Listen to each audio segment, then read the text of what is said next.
بسم اللہ الرحمن الرحیم. شاہ ولی اللہ رحمۃ اللہ علیہ بات یہ فرما رہے ہیں کہ اہل سنت والجماعت کون ہیں. من ہم اہل السنہ، اہل سنت کون ہیں؟ شاہ صاحب رحمۃ اللہ علیہ کی جو تشریح ہے اس میں سے کچھ حصہ پچھلی مرتبہ اگرچہ ہو چکا تھا، مگر اصولی طور پر اہل سنت والجماعت کا لفظ جو یہاں پر انہوں نے لکھا ہے، استعمال فرمایا ہے، یہ در حقیقت اس زمانے میں جتنے فرقے بن گئے تھے ان کے مقابلے میں بزرگوں نے اختیار کیا تھا. کوئی آدمی کسی سے پوچھے کہ تم کس فرقے سے، کس طبقے سے تعلق رکھتے ہو، تو اب بھی گئے گزرے دور میں بھی وہ یہ کہے گا کہ میں فلاں فرقے سے ہوں. مثلاً آپ پوچھتے ہیں کسی سے کہ تم سنی ہو یا شیعہ ہو، تو وہ ایک بات ضرور کہتا ہے کہ یا سنی ہوں یا شیعہ ہوں. ایک آدمی سے آپ پوچھتے ہیں کہ بھئی تم سنی ہو، شیعہ ہو، مرزائی ہو، کیا عقیدہ ہے تمہارا، تو وہ آدمی اپنے آپ کو جب مرزائی کہتا ہے تو اس کا مطلب یہ ہے کہ وہ مسلمانوں سے بالکلیہ طور پر فارغ ہو کے، الگ ہو کے یہ بات کہتا ہے، گویا دوسرے لفظوں میں کہ میں سرے سے مسلمانوں کے کسی فرقے اور طبقے سے تعلق نہیں رکھتا. پھر جب وہ کہتا ہے کہ نہیں میں تو مسلمان ہوں، الحمدللہ اہل سنت میں سے، تو اہل سنت والجماعت کے اندر ہونے کی جب وہ بات کرتا ہے تو اس کا مطلب یہ ہے کہ ہمارے موجودہ دور میں وہ ایک طبقے سے اپنے آپ کو ضرور گنے گا، یا تو وہ اپنی نسبت کرے گا کہ دیوبندی مکتبہ فکر سے تعلق رکھتا ہوں یا بریلوی مکتبہ فکر سے تعلق رکھتا ہوں. یہ اتنی تقسیم در تقسیم جو ہے اچھی ہے یا بری، صحیح ہے یا غیر صحیح ہے، یہ سب بحثیں الگ ہیں. مگر آپ کسی بھی آدمی سے پوچھیں جو نماز پڑھتا ہے، روزہ رکھتا ہے اور دینی شعور اسے حاصل ہے، تو آپ اس سے پوچھیں کہ آپ کیا ہیں، تو وہ اپنے آپ کو جب یہ کہے گا کہ میں اہل سنت والجماعت میں سے ہوں، تو وہ پھر ضرور اپنی نسبت یا تو بریلویوں کی طرف کرے گا یا دیوبندی حضرات کی طرف سے کرے گا. جب وہ بریلویوں کی طرف نسبت کرے گا تو پھر آپ اس سے مزید تقسیم کا پوچھیں گے. آپ کہیں گے کہ تم یہ بتاؤ کہ بریلوی ہو یا بدعتی ہو، تو بدعتی تو اپنے آپ کو کبھی بھی نہیں کہے گا، اس لیے کہ دو چیزیں الگ الگ ہیں. ایک ہے بدعتی ہونا، اور بدعات جو ہیں جو مسلمانوں سے کبھی بھی نہیں نکلی. قرون اولیٰ کے دور کو چھوڑ دیا جائے، صحابہ کرام رضی اللہ عنہ کے اور تابعین تبع تابعین کو چھوڑ دیا جائے، تو اس کے بعد سے بدعات جو دین میں آنی شروع ہوئی ہیں، یہ ہر زمانے میں الگ الگ بدعات ہوئی ہیں. اب بھی آپ دیکھ لیں تو ہر جگہ کی بدعات مختلف آپ کو نظر آئیں گی. تو اہل بدعت سے ہونا یہ ایک الگ بات ہے، اور بریلوی ہونا ایک الگ بات ہے. دونوں میں فرق ہے. اہل بدعت تو ایسے ہیں کہ اب بھی آپ دیکھیں مثلاً تو ہر جگہ کی بدعات الگ ہیں. کہیں تیجا ہے، کہیں 40واں ہے، تو کہیں تیجا اور 40واں نہیں کرتے، وہ کہتے ہیں جی ہم 10واں کرتے ہیں. ایک صاحب نے بتایا کہ ہمارے یہاں انتقال ہو جائے کسی کا تو پھر تمام خواتین صبح صبح اس آدمی کی قبر پہ جاتی ہیں اور چند دن تک وہ جاتی رہتی ہیں. اب ظاہر ہے کہ اس کا شرعاً کوئی ثبوت نہیں ہے اور یہ بدعات میں سے ہے. اب وہ کیا بدعت ہے، کیا یہ بریلویت ہے؟ بالکل بریلویت نہیں ہے. بعض لوگ آپ کو ایسے ملیں گے کہ میت کو دفن کرتے ہیں اور پھر اس کے بعد قبر پہ کھڑے ہو کے آذان دیتے ہیں. اب وہ آذان دینے کا کیا مطلب ہے؟ یہ بدعت ہر جگہ نہیں ہے. تو الغرض کہنے کا مقصد یہ ہے کہ بدعات ہر زمانے میں رہی ہیں، اور پھر آخری زمانے میں احمد رضا خان صاحب جو تھے انہوں نے بدعات کو باقاعدہ منظم کر دیا، اور بدعات کو انہوں نے اس طرح منظم کیا کہ ہر بدعت کا کوئی نہ کوئی شرعی جواز انہوں نے نکالا. انہوں نے کہا کہ یہ بدعت اس کا یہ جواز ہے، یہ چیز اس کا یہ جواز ہے، یہ چیز اس کا یہ جواز ہے. ان سے پہلے امت میں یہ بات نہیں تھی کہ بدعات کو کوئی اس طرح جواز کے درجے میں پیش کرتا، اور ایسی بدعات کو جن پر امت اتفاق کر چکی تھی کہ وہ بدعات ہیں. بدعات کی بھی دو قسمیں ہیں. ایک بدعت تو وہ ہے جو مختلف فرقوں نے اختیار کی، اور انہوں نے اس کے لیے شرعی دلائل مہیا کیے، اس پہ بحث ہوتی تھی، اور ایک کی پچھلی پوری امت کا اتفاق تھا کہ یہ چیزیں بدعات میں سے ہیں، لیکن انہوں نے اپنی طرف سے اس کے شرعی دلائل پیش کر دیے۔ یہ کارنامہ تھا آخری دور میں احمد رضا خان صاحب کا، اور خان صاحب نے جس چیز کی بنیاد رکھی وہ بریلوی مکتبہ فکر ہو گیا۔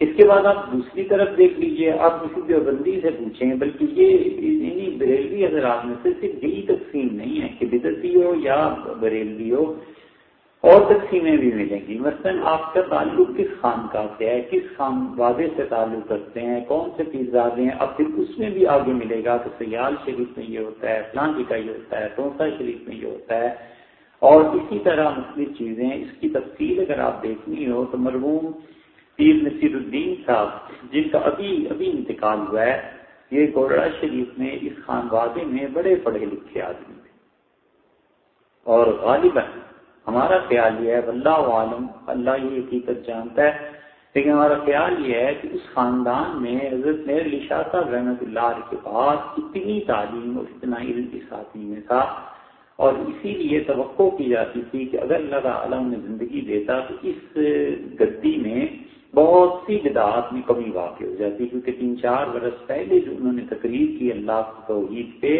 اور جو انہوں نے تنقید کی کہ یہاں آ کر جو ہمارے دادا قبر پہ اعمال کرتے ہو یہ چیزیں درست نہیں ہیں، اس پہ پھر بریلوی مکتبہ فکر میں شیخ الحدیث اسماعیل اشرف صاحب جو تھے انہوں نے خوب ان حضرات کے خلاف لکھا، عقیدت سے لکھا۔ جس نے بھی تفصیل دیکھنی ہو وہ ان کتابوں میں دیکھ لے، تو پھر یہ ایک اور آگے تقسیم شروع ہو جاتی ہے کہ تم کس پیر خانے سے تعلق رکھتے ہو، اور اسی اعتبار سے کچھ کم ادھر والے بھی نہیں ٹھہرے۔ اب دیوبندی مکتبہ فکر ہے تو دیوبندی مکتبہ فکر میں اب تم آگے دیوبندیوں میں کس شاخ سے تعلق رکھتے ہو، حضور صلی اللہ علیہ وسلم کی قبر کے بارے میں تمہارا کیا عقیدہ ہے، اور پھر ایک اور شاخ ان دیوبندیوں میں ہو گئی، اور وہ معاذ اللہ یزید کو بہت فخر سے نہ صرف اچھا سمجھتے ہیں بلکہ امیر یزید رحمۃ اللہ علیہ اس طرح کے نعرے لگاتے ہیں۔ اب یہ تقسیم در تقسیم ہے، تو بنیادی طور پر کسی سے بھی پوچھیں تو وہ کہتا ہے کہ شیعہ ہوں، سنی ہوں، مرزائی ہوں، کیا؟ جب مرزائی کہتا ہے تو اس کا مطلب ہے کہ وہ کافر ہے، جب وہ کہتا ہے شیعہ ہوں یا سنی ہوں تو پھر لوگوں میں اشتباہ پیدا ہوتا ہے کہ شیعہ مسلمان ہیں یا نہیں ہیں۔ پھر جب وہ کہتا ہے میں سنی ہوں تو سنت والی ہیں کون، اہل سنہ ہے کیا؟ اصل میں حقیقت میں یہ اختلاف اس وقت شروع ہوا جب اس دین اور اس عقیدے کے خلاف لوگ چلنے لگے جو صحابہ کرام رضی اللہ عنہ نے امت کو دیا تھا۔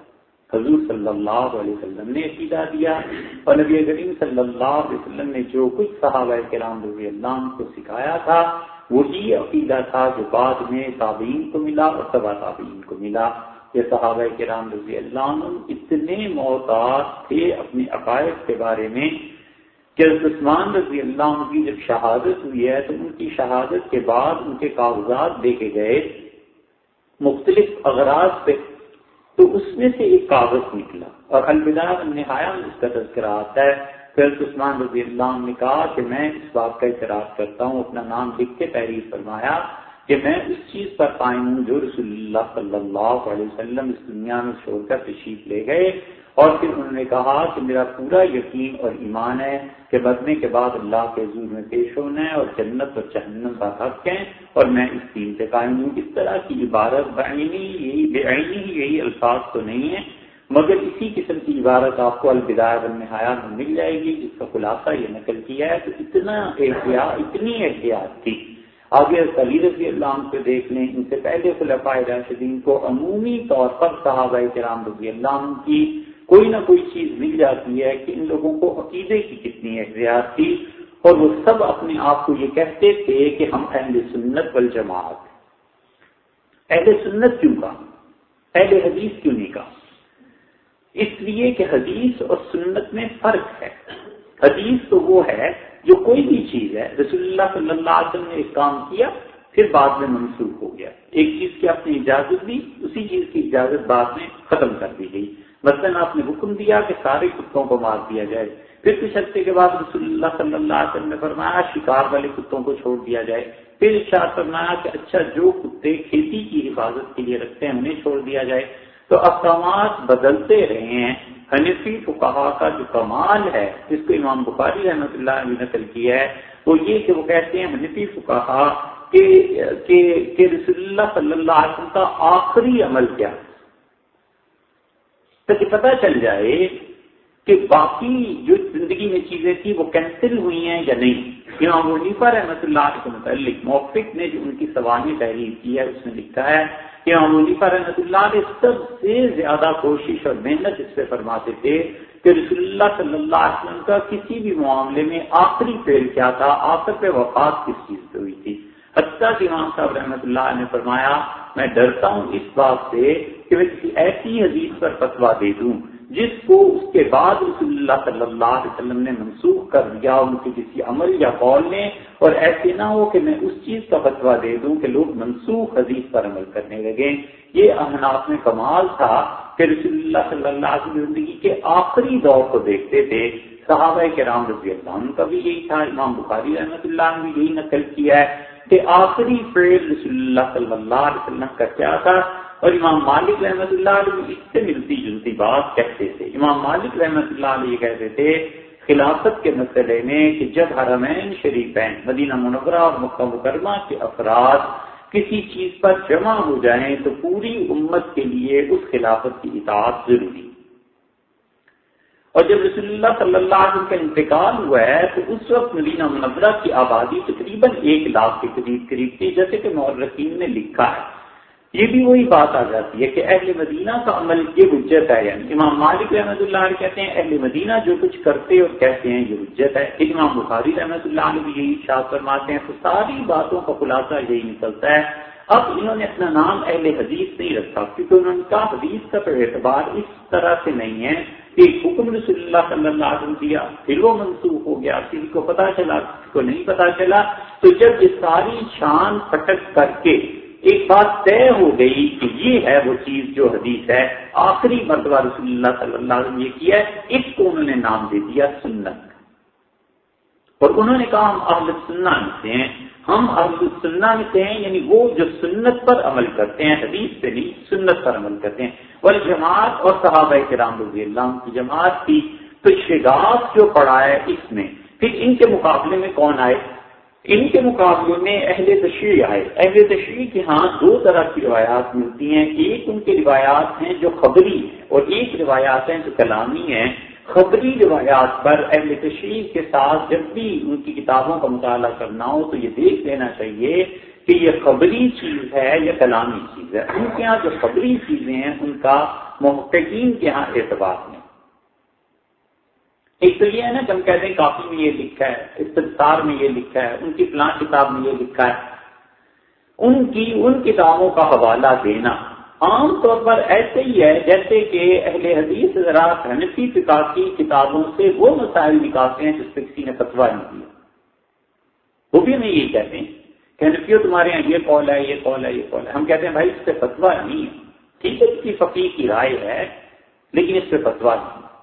شیعہ حضرات کے ہاں جو کتابیں ہیں ان کی اس میں جو خبری روایات ہیں نا اس کی بھی وہی حیثیت ہے. ان کے جو موفقین ہیں اس کا انکار کرتے ہیں. وہ کہتے ہیں یہ ہمارے یہاں غیر مستبی قول ہیں، بات وہ کرو جس پہ فتویٰ ہے اور وہ ان کے موفقین نے الگ کیے ہیں. اس لیے عام عوام میں اگر بیٹھ کے بات کریں کہ کافی نے یہ لکھا ہے کلینی نے یہ لکھا ہے فلانے تو وہ بات چل جاتی ہے. مگر اہل علم کے ہاں جب آپ بات کریں گے نا چاہے وہ شیعہ علماء ہو اور چاہے وہ ہمارے ہاں کے محققین ہو، اگرچہ اب رہے نہیں اتنے مگر جو محققین ہیں وہ یہی اس سے تفریق کرتے ہیں. وہ کہتے ہیں کون سی بات کرتے ہو خبری ہے یا یہ بات ہے کہ علم کلام کی یہ چیز ثابت ہے. کیونکہ کسی زمانے میں اہل تشریع کے ہاں علم کلام بہت ممتاز تھا. تو پہلا شگاف جہاں سے آ کر پڑا ہے تو پھر اہل سنت نے کیا قرار دیا؟ انہوں نے کہا کہ اہل بدعت ہو گئے ہیں، انہوں نے دین میں ایک نئی چیز شروع کر لی ہے. مثلا اہل سنت نے کہا کہ رسول اللہ صلی اللہ علیہ وسلم کے بعد خلافت شورا سے تھی سوائے حضرت بکر اور حضرت عمر رضی اللہ عنہ.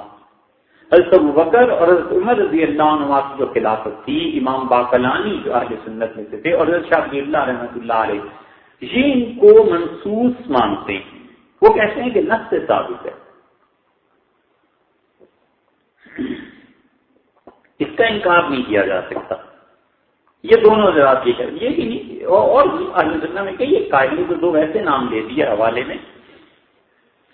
اس کے مقابلے میں دوسرا اہل سنت والجماعت کا مسلک تو بالکل ٹھیک ہے، اس پہ بہت زیادہ اہل علم ہے، پہلا بھی ٹھیک دوسرا بھی ٹھیک۔ دوسرے بعض کہتے ہیں منسوس میں، وہ کہتے ہیں شورا میں سے ہیں، اور جو دو کو منسوس کہتے ہیں تو بکر اور عمر رضی اللہ عنہ کی خلافت کو کہ یہ نص سے ثابت ہے، حضور صلی اللہ علیہ وسلم کہہ کے گئے تھے بکر عمر رضی اللہ عنہ سے متعلق، وہ بھی جب عثمان رضی اللہ عنہ پہ آتے ہیں تو یہاں سارے اہل سنت متفق ہو جاتے ہیں، یہ کہتے ہیں کہ اب خلافت شورا سے ہے، عثمان رضی اللہ عنہ کی بھی اور حضرت علی رضی اللہ عنہ کی بھی۔ اسی لیے حضرت علی رضی اللہ عنہ یہ بات کہتے تھے اور ڈنکے کی چوٹ کہتے تھے، اور امیر المومنین رضی اللہ عنہ فرماتے تھے کہ کوئی آدمی ایسا نہیں ہے جو بدر میں رسول اللہ صلی اللہ علیہ وسلم کے ساتھ ہو اور آج وہ میری خلافت میں مجھ سے بیعت نہ ہو۔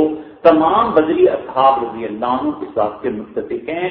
تو علی رضی اللہ عنہ کے نزدیک جو شورا تھی وہ فتح مکہ سے پہلے والوں کے لیے تھی، مہاجرین کے لیے تھی، انصار کے لیے تھی۔ فتح مکہ کے بعد جو لوگ صحابہ رضی اللہ عنہ ہوئے ہیں اس فہرست میں شامل، وہ شورا میں شامل نہیں مانتے۔ اسی لیے حضرت علی رضی اللہ عنہ نے شورا کو بلایا اور شورائی سے بات کی، اور شورائی نظام تھا۔ اب اہل سنت یہاں سے متفق ہو گئے۔ دوسری طرف آپ دیکھیں تو وہ یہ کہتے ہیں کہ حضرت علی رضی اللہ عنہ کے لیے خلافت شورا سے نہیں تھی، نص سے ثابت تھی، یعنی رسول اللہ صلی اللہ علیہ وسلم نے بات خلافت کے لیے کہہ کے گئے تھے کہ حضرت علی رضی اللہ عنہ کو ملنی ہے، اور پھر حضرت علی رضی اللہ عنہ کے بعد بھی دوسری خلافت حضرت حسن رضی اللہ عنہ کی یہ بھی منسوخ تھی۔ حسن کے بعد خلافت جو تھی وہ پھر حضرت حسین کے زین العابدین کے امام باقر جعفر صادق موسیٰ کاظم رحمت اللہ علیہ مجمعین رضی اللہ عنہ اس سلسلے سے چلنی چاہیے تھی، اور یہ سب منسوخ خلافتیں تھیں، حتیٰ کہ آخری امام جو تھے وہ غائب ہو گئے۔ یہاں سے مثلا یہ ایک فرق بڑھ گیا، اہل سنت نے کہا نہیں خلافت شورا کے ساتھ، وہ کہتے ہیں نہیں خلافت اللہ کی طرف سے ہوتی ہے۔ اب تک یہی بات چل جاتی ہے، اسی لیے اہل تشریع کے ہاں جہاں کی حکومتیں قائم ہوتی ہیں جیسے ایران کا آئین ہے تو وہ کہتے ہیں کہ اب جو حکومت قائم ہوئی ہے یہ ہمارے حضرت امام جو ہیں وہ غیر موجود ہیں، اور ان کی غیر موجودگی میں انتظامی امور طے کرنے کے لیے یہ حکومت ہے، لیکن اصل میں خلافت حضرت ہی کی چل رہی ہے۔ کوئی امام رحمۃ اللہ علیہ جو غائب ہو گئے ہیں وہ کہتے ہیں ابھی حیات ہیں، یہ ان کا عقیدہ ہے، تو یوں پھوٹ پڑی اور یوں تفریق ہوئی کہ انہوں نے یہ کہا۔ اسی طرح آپ دیکھ لیں ایک اور طبقہ اٹھا اور انہوں نے یہ کہنا شروع کیا کہ انبیاء علیہ الصلوۃ والسلام جو ہوتے ہیں معاذ اللہ ان سے کبیرہ گناہ ہو جاتا ہے۔ اہل سنت والجماعت جو تھے انہوں نے کہا بالکل نہیں ہوتے۔ اب چیز کیا ہوا، جنہوں نے کہا کہ انبیاء علیہ الصلوۃ والسلام سے کبیرہ گناہ ہوتے ہیں وہ اہل بدعت میں چلے گئے، اہل سنت ایک طرف ہو گئے۔ اسی طرح ایک اور طبقہ اٹھا معتزلہ نے کہا کہ قیامت میں کبھی بھی اللہ تعالیٰ کی رؤیت نہیں ہوگی۔ علم کلام کا اگر گہرائی سے مطالعہ کیا جائے اور عقائد کو بہت اچھی طرح سے پڑھا جائے تو آدمی آخر اس نتیجے پر پہنچتا ہے کہ معتزلہ نے جتنی چیزیں عقائد میں کہیں ان میں سے اکثر و بیشتر اہل تشریع نے دی۔ علم کلام میں صحابہ کرام رضی اللہ عنہ کے متعلق بھی معتزلہ نے یہ نظریہ پیش کیا کہ صحابہ رضی اللہ عنہ محفوظ نہیں تھے، یہی نظریہ ادھر سے اٹھ کے ادھر آ گیا۔ معتزلہ نے یہ نظریہ پیش کیا کہ اللہ تعالیٰ کی رؤیت اس کو دیکھنا ممکن ہی نہیں۔ نتیجہ یہ کہ یہی عقیدہ اہل تشریع نے لے لیا، انہوں نے کہا خدا کی زیارت کہیں بھی نہیں ہوگی۔ اہل سنت والجماعت اس کے مقابلے میں تھے، انہوں نے کہا یقیناً اللہ تعالیٰ کی زیارت ہوگی، جنت میں ہوگی، میدان حشر میں ہوگی، جہاں جہاں بھی ہوگی لیکن ہوگی۔ تو اس طرح جتنے لوگ ان مسائل سے ہٹتے چلے گئے ایک طبقہ پورا وجود میں آ گیا، یہ ہے اہل سنت، اور دوسرا طبقہ وجود میں آیا، اس دوسرے طبقے کو انہوں نے کہا یہ اہل بدعت ہیں۔ ایک تھا کہ یہ کہہ دیتے کافر ہیں، ایک تھا کہ یہ کہہ دیتے اہل بدعت ہیں، دونوں میں فرق ہو گیا۔ بدعتی کافر تو نہیں ہوتا۔ اتنا احتیاط کا پہلو تھا صحابہ کرام رضی اللہ عنہ، اتنے منصف مزاج تھے، اتنے انصاف کرنے والے تھے کہ کبھی حد سے بڑھ کے بات نہیں کہتے۔ حضرت علی رضی اللہ عنہ نے پوچھا کہ آپ کا کیا خیال ہے، عائشہ طلحہ زبیر رضی اللہ عنہ وغیرہ جو آپ کے خلاف آئے ہیں یہ لوگ کون ہیں؟ اور پوچھنے والے کا مقصد یہ تھا کہ حضرت علی رضی اللہ عنہ نے کافر قرار دے دیں۔ تو حضرت علی رضی اللہ عنہ نے کہا کہ کیوں ان کے بارے میں پوچھتے ہو؟ تو اس نے کہا وہ کافر ہیں۔ حضرت علی رضی اللہ عنہ نے ان سارے لوگوں کے بارے میں فرمایا کہ یہ کفر سے بھاگ کے تو آئے تھے اسلام میں۔ اس نے کہا اچھا کافر نہیں ہے تو یہ منافق ہے، اب اترا نہ نیچے۔ تو حضرت علی رضی اللہ عنہ کا نہیں، اللہ تعالیٰ نے فرمایا کہ لا یذکرون اللہ الا قلیلا، اور منافق لوگ تو اللہ کو تھوڑا یاد کرتے ہیں، اور یہ طلحہ اور زبیر تو بہت خدا کو یاد کرنے والے، یہ تو منافق نہیں۔ اب رہ کیا گیا تھا؟ اس نے کہا تو پھر کون ہے؟ فرمانے لگے اخواننا بغوا علینا، میرے بھائی ہیں، میرے خلاف بغاوت کیا، خلافت کے خلاف، باقی اور کچھ نہیں۔ جس حد تک بات کی بس اتنی رکھی، اس سے زیادہ نہیں بڑھائی۔ یہ ہے تقویٰ اور یہ ہے اصل اسلام۔ اللہ نے فرمایا لا یجرمنکم شنآن قوم علی اللہ تعالی، کسی شخص اور قوم کی دشمنی تمہیں اس سے آمادہ نہ کرے، کسی قوم کی دشمنی کہ تم اس کے متعلق وہ الزام لگانے لگو جو حقیقت میں نہیں ہے۔ اعدلوا، اپنے دشمن کے بارے میں بھی انصاف سے کام لو، ہوا اقرب للتقویٰ، یہ تقویٰ کی بات۔ یہ ہے حضرت علی رضی اللہ عنہ کا نقطہ نظر۔ انہوں نے کہا ہمارے بھائیوں نے ہمارے خلاف بغاوت کی ہے، باقی کچھ نہیں، نہ وہ منافق ہے نہ کافر ہے۔ حضرت علی رضی اللہ عنہ بلایا حضرت حسن رضی اللہ عنہ کو، اور انہوں نے کہا میری وفات کے بعد شہادت کے اگر تمہارا خیال یہ ہو کہ تم میرے قاتل سے انتقام لینا چاہتے ہو، بدلہ لینا چاہتے ہو، تو اس کے پیٹ میں نیزہ مارنا ہے، لیکن نیزے کی انی اس کی کمر کی طرف سے نہ نکلے، بس اتنی اسی طرح مارنا، فرمایا اتنی ضرب لگانا کہ نیزہ جو ہے اس کی انی دوسری طرف سے نہ نکلے۔ تو پھر حضرت علی رضی اللہ عنہ چپ ہو گئے۔ پھر ارشاد فرمایا اس لیے کہ اس نے مجھے اتنا ہی مارا۔ کتنے انصاف پسند لوگ تھے، اس لیے اہل سنت نے اپنے مخالفین کو اہل بدعت کہا، کافر نہیں کہا۔ البتہ جب معاملہ آیا مسلمہ کذاب کا، جس نے دعوی نبوت کیا حضور اقدس صلی اللہ علیہ وسلم، اس پہ انہوں نے کہا کہ یہ کافر ہو گئے، اسلام سے نکل گئے، وگرنہ جو باقی تھے انہیں وہ اہل بدعت کہتے تھے، اور اہل بدعت یہی تھا، اسی لیے معتزلہ کتنی چیزوں کا انکار کرتے ہیں، لیکن اہل سنت والجماعت نے جو عمومی طور پر ان کے یہاں قول ہے، انہوں نے کبھی اپنے ان مخالفین معتزلہ وغیرہ کو کافر نہیں کہا، کفر کا فتویٰ نہیں دیا ہے، یہ کہا اہل بدعت ہیں۔ شاہ صاحب رحمۃ اللہ علیہ یہاں فرماتے ہیں، شاہ صاحب رحمۃ اللہ علیہ کہتے ہیں کہ جو سنت کا ایک لفظ ہے نا، یہ اسمن فی الحقیقۃ لمذہب خاص من الکلام ولکن المسائل التي اختلف فيها اهل القبلة واختاروا لاجلها فرقا متفرقة واحزابا متقربة بعد انقيادهم للضروريات الدين على قسمين۔ حضرت فرماتے ہیں جس چیز کا نام سنت ہے، یہ در حقیقت علم کلام کے کسی خاص مکتبہ فکر کا نام نہیں۔ علم کلام کیا ہوتا ہے؟ علم کلام کا مطلب یہ ہے کہ وہ جو عقائد کتاب و سنت سے ثابت ہو چکے ہیں ان کو عقلی مباحث کے ذریعے ثابت کرنا۔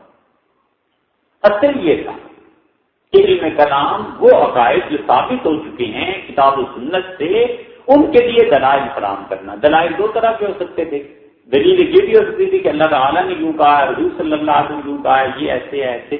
ایک یہ ہو سکتی تھی عقل کے ذریعے دلائل دیے جائیں، تو علماء علم کلام جو تھے یہ عقل کے ذریعے بھی اس کے دلائل دیتے تھے، اور پھر ہوتے ہوتے علم کلام کے ساتھ فلسفہ مل گیا۔ پہلے وگرنہ علم کلام الگ چیز ہوتی تھی، فلسفہ الگ چیز ہوتی تھی۔ اب جو کچھ ہمارے یہاں مدارس میں پڑھایا جاتا ہے اور ہم نے اپنے اساتذہ سے بھی جو کچھ پڑھا ہے وہ علم کلام اور فلسفے کی آمیزش ہے، یہ دونوں چیزیں مل گئی ہیں۔ شاہ صاحب رحمۃ اللہ علیہ کہتے ہیں جس چیز کا نام صرف سنت ہے نا، وہ علم کلام کا کوئی خاص مکتبہ فکر نہیں ہے۔ مثلا سنت کی بہت سی چیزیں معتزلہ میں پائی جاتی، ہم زہر کے ساتھ 4 سنتیں پڑھتے ہیں، 2 بعد میں پڑھتے ہیں، فجر میں 2 سنتیں پہلے پڑھتے ہیں، معتزلہ بھی یہی پڑھتے تھے، بہت سے لوگ یہی پڑھتے تھے، اب بھی ایسے۔ شاہ صاحب رحمۃ اللہ فرماتے ہیں کہ دیکھو اہل قبلہ جو تھے ان میں یہ ہوا، اب اہل قبلہ کا لفظ استعمال کیا نا تو اس میں بدعتی بھی آ گئے، سنی بھی آ گئے، یعنی ان کی زمانے کے مطابق بات کر رہے ہیں کہ اہل سنت بھی آ گئے، اہل بدعت بھی آ گئے، کیونکہ قبلہ تو سب کو ایک ہی تھا، قبلے سے تو لوگ نہیں ہٹے تھے۔ شاہ صاحب رحمۃ اللہ نے کہا کہ یہ علیحدہ علیحدہ گروہ بن گئے، دین کی وہ باتیں جو واضح طور پر ثابت تھی ان کے مسائل کیا ہو گئے، بعد انقیاد لضروریات الدین، بات اس کے کہ وہ امتیاز کرتے تھے، سب کے سب مطیع تھے، فرما بردار تھے، جھکے ہوئے تھے دین کی ضروریات کے لیے۔ دین میں ضروریات کیا ہے؟ یہ ہے مسئلہ۔ جب کوئی شخص ضروریات دین کا انکار کرتا ہے نا، پھر اس کا ایمان خطرے میں پڑ جاتا ہے۔ مثلا دین کی ضروری چیزوں میں سے ایک چیز یہ ہے کہ اللہ کو ایک مانے۔ اب کوئی آدمی اسی کا انکار کرنے لگے اور کہے میں مسلمان ہوں، تو یہ کیسے ممکن ہے؟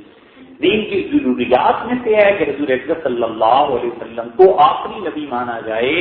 اب کوئی آدمی کہتا ہے کہ نہیں، آخری نبی تو میں نہیں مانتا، باقی ساری چیزیں میں جانتا ہوں، مانتا ہوں، کرتا ہوں، اس آدمی کو کہتے ہیں مسلمان کہا جا سکتا ہے۔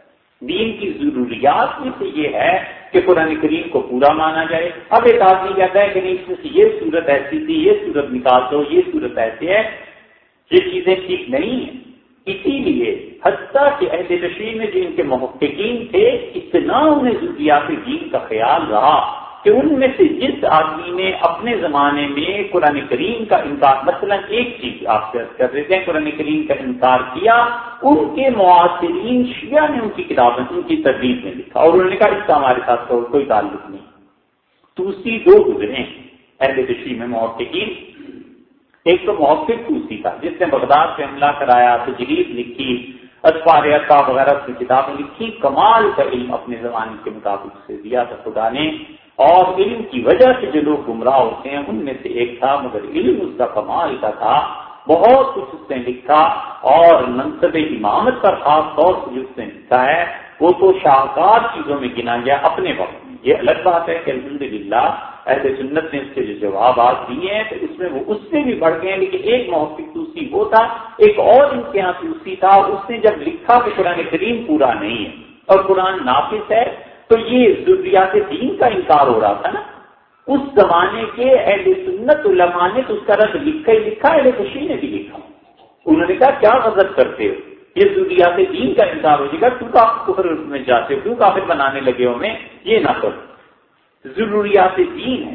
اس لیے اب بھی کوئی آدمی کہتا ہے معاذ اللہ مرزائی ہے، وہ نماز پڑھتا ہے، روزے رکھتا ہے، سب کچھ کرتا ہے، لوگ کہتے ہیں بڑا اچھا مسلمان نہیں، ہم کہتے ہیں یہ ختم نبوت ضروریات دین میں سے اس کا یہ انکار کرتا ہے۔ اسی لیے شاہ صاحب رحمۃ اللہ علیہ نے کمال کی عبارت لکھی ہے، یہ ایسے ہیں حضرت رحمۃ اللہ علیہ، ایک ایک لفظ جیسے کوئی جانچ تول کے فرق کے لکھتا ہے نا، حضرت فرماتے ہیں ضروریات دین کا اقرار کرنے کے بعد پھر دو قسمیں ہو جاتی ہیں۔ ایک قسم تو وہ ہے شاہ صاحب رحمۃ اللہ نے فرمایا کہ قسم نطقت به الآیات وصحت به السنۃ وجرى السلف من الصحابۃ والتابعین، ان میں سے ایک قسم ایسی ہے جو قرآن کریم کی آیات میں جن مسائل کی عقیدے کی تصریح کی ہے اسے مانتے ہیں، اور جن عقائد کو احادیث صحیحہ نے ثابت کیا ہے اس کو بھی مانتے ہیں، اور جس سے سلف میں سے صحابہ کرام رضی اللہ عنہم اور تابعین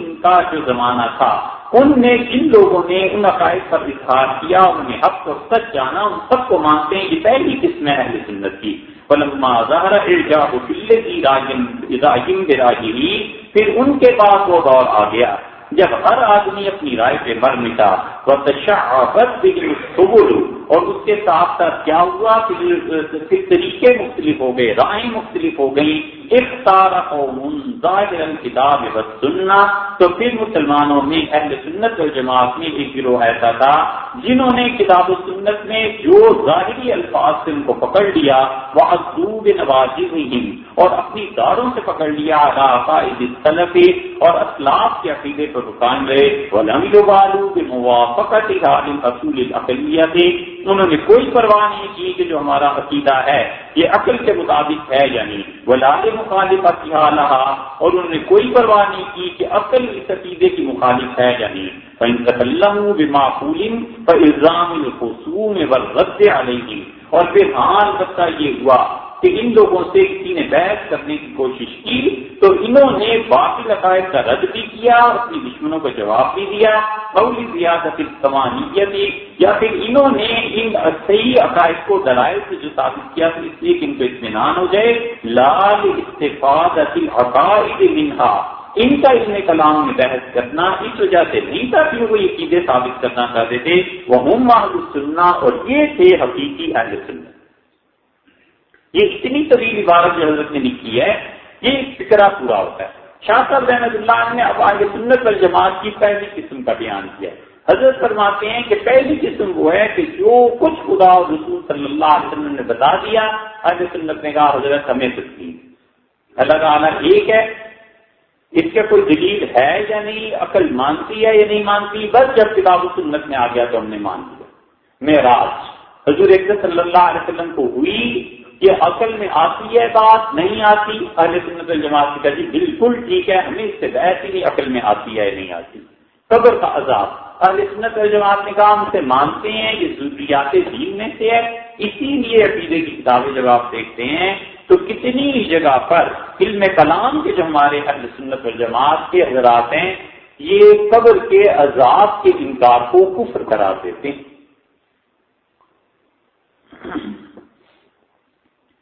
حضرت عیسیٰ علیہ السلام کا آنا، انہوں نے کہا عقل میں آتی ہے تمہارے بات یا نہیں آتی؟ اگر کوئی اس کا انکار کرے گا تو یہ کفر کی بات ہے۔ کفر کا جملہ ایک الگ چیز ہے، کہنے والا کافر ہوتا ہے یعنی یہ ایک الگ چیز ہے، دونوں میں فرق کرنا چاہیے۔ ایک آدمی کفر کا جملہ منہ سے بولتا ہے اور ایک یہ کہ وہ کافر ہو جائے، دونوں الگ الگ۔ بسا اوقات معاذ اللہ کی آدمی سے غلط فہمی سے جملہ نکل جاتا ہے، غلطی ہو جاتی ہے، اتنی جلدی نہیں کرنا چاہیے کفر کا کافر قرار دینے میں۔ ہاں اس کا عقیدہ ایسا بن جائے تو وہ ایک الگ مسئلہ ہے۔ شاہ صاحب رحمۃ اللہ علیہ فرماتے ہیں یہ چیزیں عذاب قبر، معراج وغیرہ وغیرہ جس کی مثالیں ہم دے رہے ہیں، حضرت نے فرمایا انہوں نے کہا ہماری عقل میں آتی ہے یا نہیں آتی؟ کتاب و سنت میں جو ظاہری الفاظ آئے ہیں اور کتاب اور سنت نے جس کی تصدیق کر دی ہے، بس یہ ہمارے عقائد ہیں۔ اور پھر ان عقائد کو انہوں نے داڑوں سے پکڑ لیا، یعنی جم گئے ان عقائد پر، اور انہوں نے کوئی پرواہ نہیں کی کہ یہ عقل میں آتی ہے یا عقل کے مخالف ہے، کچھ بھی ہو جائے انہوں نے کہا ہمارا عقیدہ درست، ہمارا عقیدہ یہ، ہمیں اس سے بحث نہیں عقل میں آتی ہے۔ صحابہ کرام رضی اللہ عنہ کے زمانے کے بعد تابعین میں ایسا دور آ گیا تھا جبکہ تابعین سے عقیدے کے بارے میں سوال کیا جاتا تھا، اور تابعین اس سوال کو وہ عقل کا جب غلبہ ہوا نا فلسفے کا، تو فلسفیانہ سوالات آگے نکلنے لگے۔ تو جس تابعی رحمہ اللہ کو نہیں آتی تھی کوئی بات آگے سے کرنی، انہوں نے صاف کہہ دیا کہ بھائی ٹھیک ہے ہمارا عقیدہ یہ ہے، باقی جو تم عقل کی بات کرتے ہو ہمیں نہیں پتا، کتاب و سنت سے یہی عقیدہ ملا ہے، ہم نے اپنے سے پہلے والوں کو یہی دیکھا ہے۔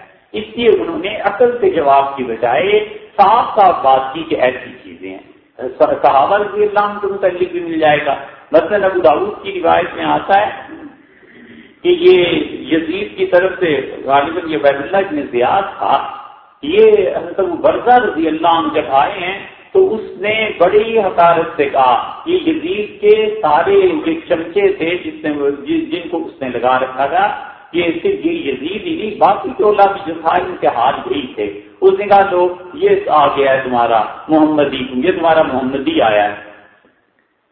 حضرت ابو برزہ رضی اللہ عنہ کا چھوٹا تھا، بڑھاپا آیا موٹاپا بھی ہو گیا، تو چھوٹا قد اور موٹاپا جو ہو گیا تو اس نے ان کا مذاق اڑایا اور اس نے کہا تمہارا یہ محمدی آ گیا۔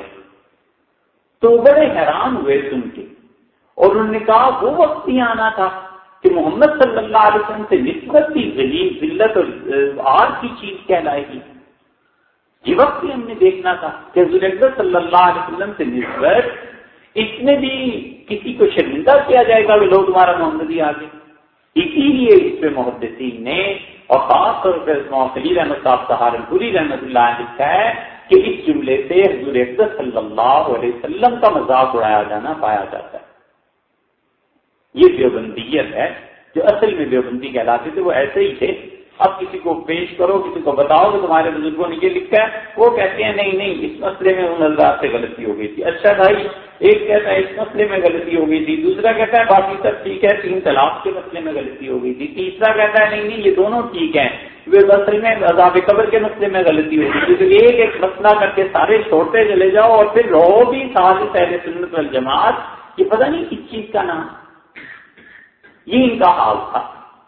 تو انہوں نے اسے جواب نہیں دیا، نہ بحث کی، انہوں نے کہا یہ زمانہ بھی آنا تھا کہ حضور اکبر صلی اللہ علیہ وسلم کی طرف نسبت جو ہے وہ موجب ذلت قرار پائے گی، یہ تھا ان لوگوں کا حال۔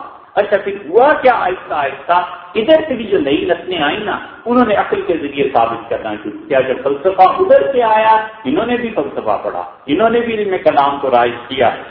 فَيَتَكَلَّمُوا بِمَعْقُولٍ. شاہ صاحب رحمۃ اللہ علیہ فرماتے ہیں کہ وہ لوگ تھے جو سب سے اچھے اہل سنت والجماعت میں سے تھے, ان کو اگر کلام کرنا پڑا ہے عقیدے پہ تو انہوں نے اس وقت عقل سے سہارا لیا ہے جب دشمن کو رد کرنا تھا, مخالف کے خلاف بولنا تھا, جب باطل عقیدے کو رد کرنا تھا اس وقت انہوں نے عقل سے بات کی ہے. وغیرہ کی عقل سے جتنی بھی چیزیں ماورا ہیں کسی کی سمجھ میں آتی ہے یا نہیں آتی, انہوں نے کہا ہمارا عقیدہ یہی ہے, بس اللہ اس کے رسول صلی اللہ علیہ وسلم یہی بتایا. حضرت ابو ہریرہ رضی اللہ عنہ فرما رہے تھے کہ آگ سے پکی چیز کھانے سے وضو ٹوٹ جاتا ہے. قصہ یہ تھا کہ رسول اللہ صلی اللہ علیہ وسلم نے ایک دن کوئی چیز کھائی اور وضو کیا, تو وضو تو کسی اور ضرورت سے کیا تھا. یہ لوگ سمجھے کہ آگ پہ پکی چیز کھانے سے وضو ٹوٹ جاتا ہے. تو یہ بات جب سنی حضرت عبداللہ ابن عباس رضی اللہ عنہ نے تو انہوں نے کہا چچا اگر بات ایسی ہو کہ آگ پہ پکی چیز کھانے سے وضو ٹوٹ جائے تو گرم پانی سے وضو ہونا ہی نہیں چاہیے. تو ابو ہریرہ رضی اللہ عنہ چپ ہو گئے اور پھر کہنے کے بھتیجے اگر حدیث سننی ہو نا تو ٹھیک ہے ہم اسے سنا کرو, باقی جو آگے سے باتیں کرتے ہو خبردار ایسی باتیں نہ کیا کرو. حضرت عبداللہ ابن عباس رضی اللہ عنہ تو اگلی نسل آ گئی تھی نا, انہوں نے عقل میں اپنے شبے کا اظہار کیا تو سب لوگ پائے کے تھے.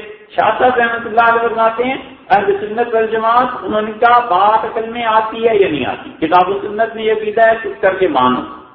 سوال یہ پیدا ہوتا ہے کہ پھر آپ کے بزرگوں نے علم کلام کی اس سے آپ کے شاہ صاحب فرماتے ہیں یہ نہیں کہ انہیں کوئی عقیدے میں شبہ تھا, اس لیے کہ اپنے مخالفین کو جواب دے سکیں. ایک دوسرے اس لیے کہ کبھی کبھی یہ بھی ہوتا تھا کہ اپنے قلب کی تمانیت کے لیے, دل کو اطمینان حاصل کرنے کے لیے وہ کہتے تھے اچھا عقل بھی اس کے موافق ہے, عقل میں بھی یہ بات آتی ہے. تیسرے شاہ صاحب رحمۃ اللہ فرماتے ہیں یہ بات تھی, اور دیکھو تیسری بات نے بڑھائی فرمایا کہ یہ نہیں ہے کہ وہ اپنے عقیدے کو عقل سے ثابت کرتے, یہ بات نہیں.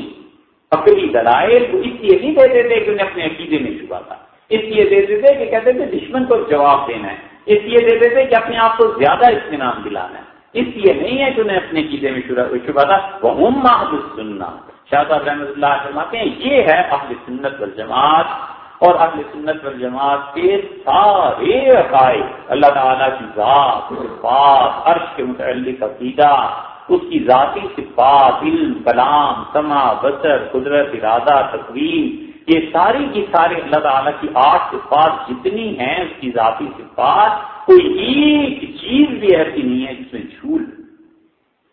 امام ابو حنیفہ رحمۃ اللہ علیہ فقیہ اور امام صاحب رحمۃ اللہ علیہ مجتہد 20 برس تک حضرت فرماتے تھے میں بدلا جاتا رہا اہل بدعت سے مناظرہ کرنا. اسی لیے امام ابو حنیفہ رحمۃ اللہ علیہ فرماتے ہیں کہ فقہ جو ہے دو طرح کی, ایک فقہ تو ہے جو نماز, روزہ, طہارت وغیرہ کے مسائل ہیں نا, وہ فرماتے ہیں کہ اس سے بھی بڑی ثواب اور اس سے بھی بڑی فقہ یہ ہے کہ تم عقیدے کو بیان کرو. ایک آدمی کہتا ہے کہ وضو میں یہ مسئلہ ہے, ایک آدمی کہتا ہے کہ جناب 4 رکعتوں کی نماز ہے, پہلی, دوسری, تیسری, چوتھی رکعت, چاروں میں فاتحہ سے پہلے بسم اللہ الرحمن الرحیم کا پڑھنا سنت موقدہ ہے. یہ مسئلہ ہے شرعی, ثابت ہے, اسے ثواب ملے گا کیونکہ اس نے لوگوں کو بتا دیا.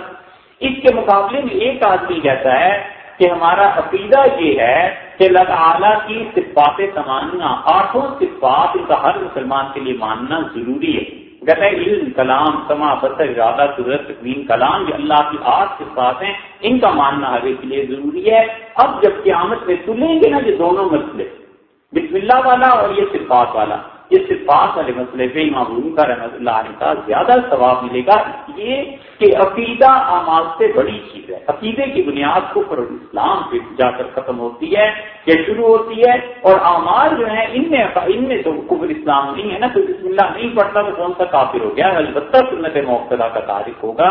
اس لیے شاہ صاحب رحمۃ اللہ نے یہاں بھی جو فرمایا ہے نا کمال کی بات ارشاد فرمایا ہم اہل السنہ, اور یہ ہیں اہل سنت والجماعت.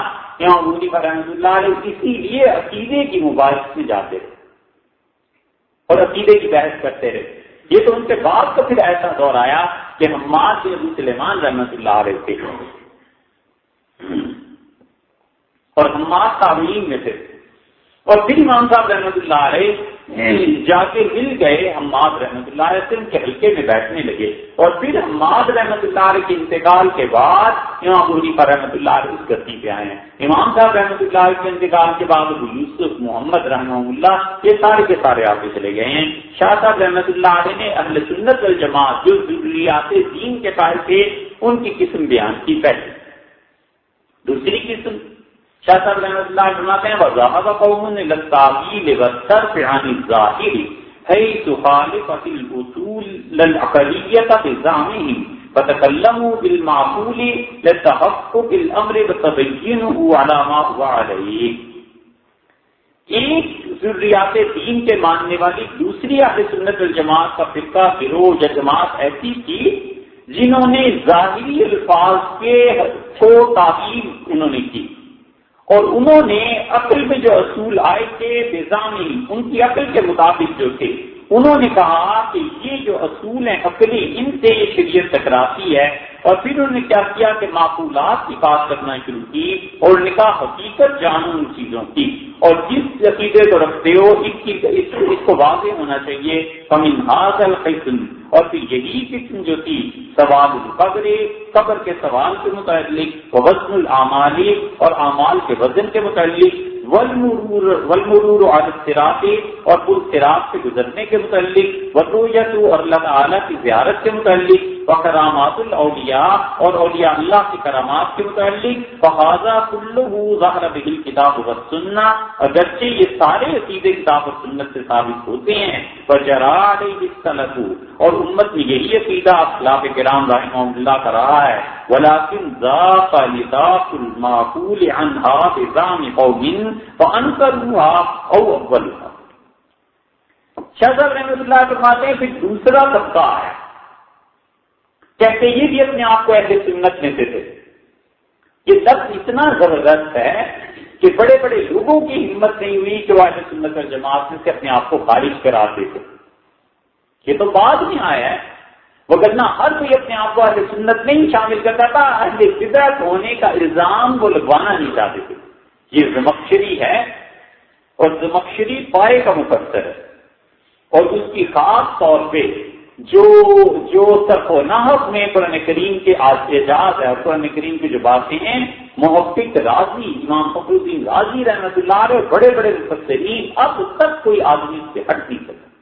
اس زمخشری کو خدا نے ایسا مقام دیا تھا کہ کمال کا علم عربیت سے اللہ نے عنایت فرمایا۔ تو امام ابو حنیفہ رحمۃ اللہ تو ایسا عاشق صادق تھا کہ یہ زمخشری آخری عمر میں ساری اپنی کتابیں دیش باز کے لوگوں میں تقسیم کر کے سب کچھ چھوڑ کے امام صاحب رحمۃ اللہ علیہ کے قبر پہ مجاور کر دیا۔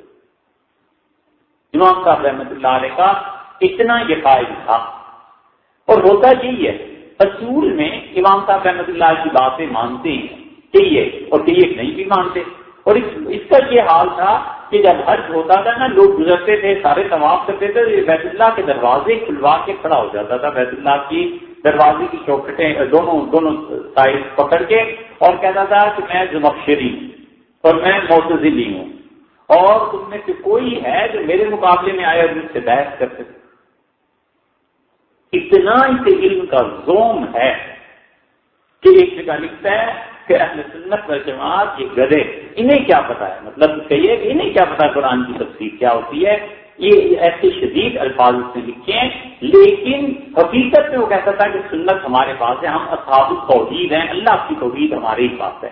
اسی لیے بعد میں اہل تشریح نے بھی اس چیز کو اختیار کیا اور ان کا اصحاب التوحید ہم ہیں۔ شاہ صاحب رحمۃ اللہ علیہ فرماتے ہیں یہ دیکھو دوسری قسم جو ہے نا، انہوں نے جس عقیدے کے متعلق یہ سمجھا کہ عقل میں بات نہیں آتی، انہوں نے کیا کیا، انہوں نے کہا کہ اس عقیدے کا انکار ہی کر دینا چاہیے۔ تو شاہ صاحب رحمۃ اللہ نے دو الفاظ کہے، کیا کہا؟